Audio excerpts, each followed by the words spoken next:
Well, it's with a certain amount of excitement that we near day 28 and day 29 of Flash Briefing February.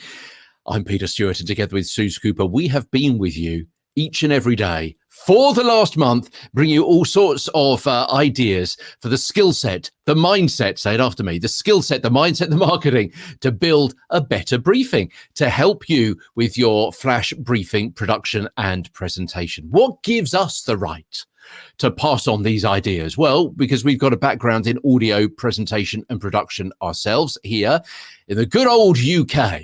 Me here from London and Suze just outside London in Kent. We're both professional broadcasters of some years standing. One of us has been doing it for about 30 years and the other one has been doing it for rather less time than that. And I'll leave it to you to try and work out which is which. Suze, what are we talking about today?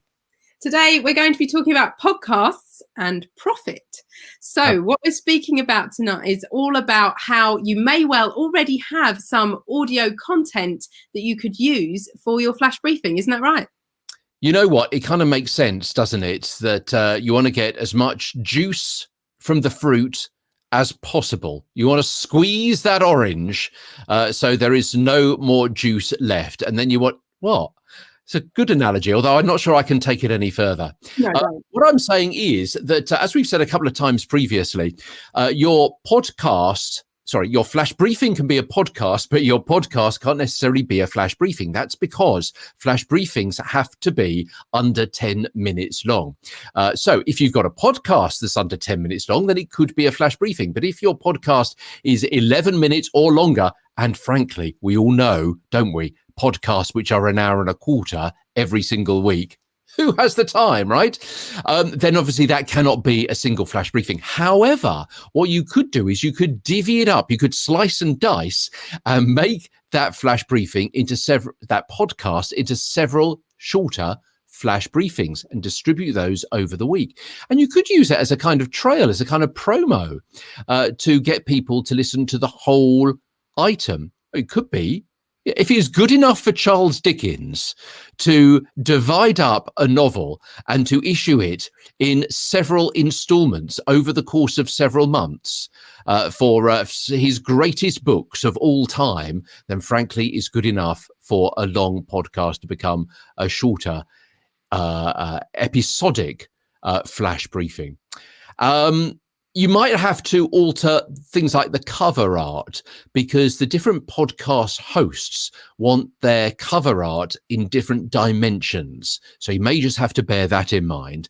But hopefully, once you've got your podcast host, which is feeding your flash briefing, you keeping up with this? Then it will be able to distribute your flash briefing audio onto other podcast hosts. It strikes me that this could be a little bit confusing. And it strikes me that if you've got any questions to ask us about podcasts and flash briefings, then you need to join us on the 29th of this month when we're doing a final show of Flash Briefing February. We'll answer all your questions and we'll be able to advise and help more. And also we'd love to hear some of your ideas about your successes in flash briefing presentation and production as well. Okay, so that's one of the P's of podcasts. Let's move over to Suze for profits, because I'm going to be kind of rubbing my hands now because I want to know how to make £1 bazillion by the end of next month with my several flash briefings which I produce. But actually, Suze, it's not as easy as that, is it? No, sadly it isn't. Although something that you've touched on there is the whole idea of using your flash briefing as a call to action to get people to listen to your full episode of your podcast, which is a really fantastic idea. Now, podcasts, they can be sponsored and they can be monetized quite easily, and probably a little bit more easily than flash briefings can. Amazon does have a few rules and regulations which mean that you can't directly monetize them in terms of taking ads and putting them in there. As we've explained, like a flash briefing is something that goes out every day that people are listening to, and the idea of it is to add value. A flash briefing is not a daily advert, either for your product or for somebody else's. So for that reason, Amazon don't allow you to have an ad. The flash briefing is a very small piece of content. If you know, a minute of your 3-minute listen is an advert, then people are going to switch off pretty soon. But there are ways that you can potentially earn a little bit of money. Maybe you are allowed to put some sponsorship tags in there, aren't you, Peter? Absolutely. Yeah. You can have a sponsor credit, for example. You can talk about your business. You can talk about your products. You're becoming a thought leader, as long as it's not a hard sell about your range of products. For example, if you own a tool company, then how fantastic would it be for you not to be trying to sell your garden tools and give the prices and how people can buy them, but actually just talk about things to do around the garden which happen to use your products. For example, things to do in autumn. Oh, and by the way, we have got a leaf blower, for example.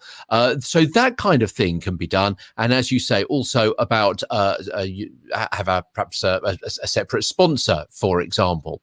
So it's more kind of softer marketing rather than a hard sell. It's using it as an entry point for people to get into your sales or your marketing funnel. But also what you can do is, we said at the start about getting more juice from the fruit, and we touched on this yesterday, Suze, but getting your content and putting it out on another platform, or taking your content from another platform and putting it out as a flash briefing.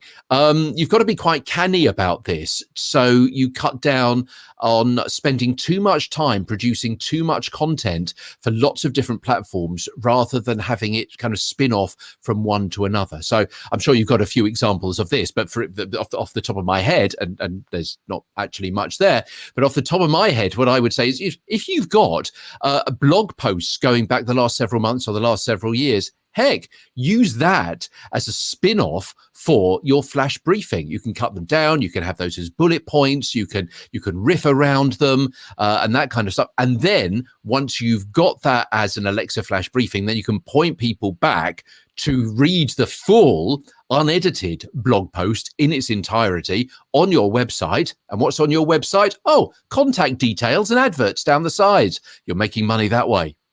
Absolutely. And I think, anyone that's in digital marketing is all about repurposing. It is about, as you say, kind of getting as many hits as you can out of that one piece of content.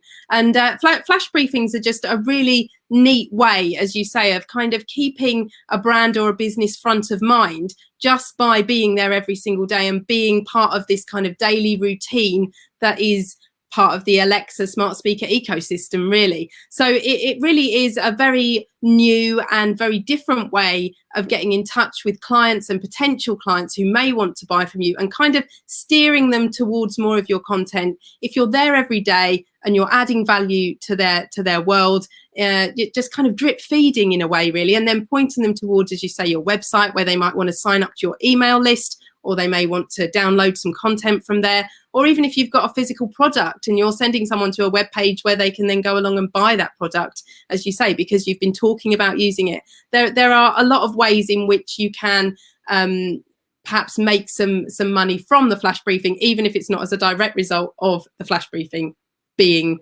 paid for. Absolutely. And of course, as we know, capturing people's emails, capturing their contact details and getting them back to your site, which where you are in control, is the most important thing in this whole marketing business, of course. Excellent. Okay, so don't forget, if you want some more hints and tips, join us on the 29th of this month, where we're going to be doing a special program answering your questions, and also sign up for our regular newsletter. Yeah, Suze and I have got together and we produce a newsletter once a week on audio presentation and production, all about flash briefings and all about podcasts, and using your voice for skills and using your voice for marketing and things like that as well. So it's that whole area. It's not too broad. It's actually quite narrow. And there's just about 10 or 12 links every week, every Friday, a couple of lines on each one, just to perhaps tell you about a new case study or a new app you may want to try, or a recommendation about microphones. It's that kind of thing. So if you're producing any kind of audio content, as I say, whether it's flash briefings or whether it's podcasts or whether it's the human voice within a skill or an action or a capsule, then perhaps you need to sign up. You do need, there's no perhaps about it. You do need to sign up. Go and do it. Go and do it. Where can they do it?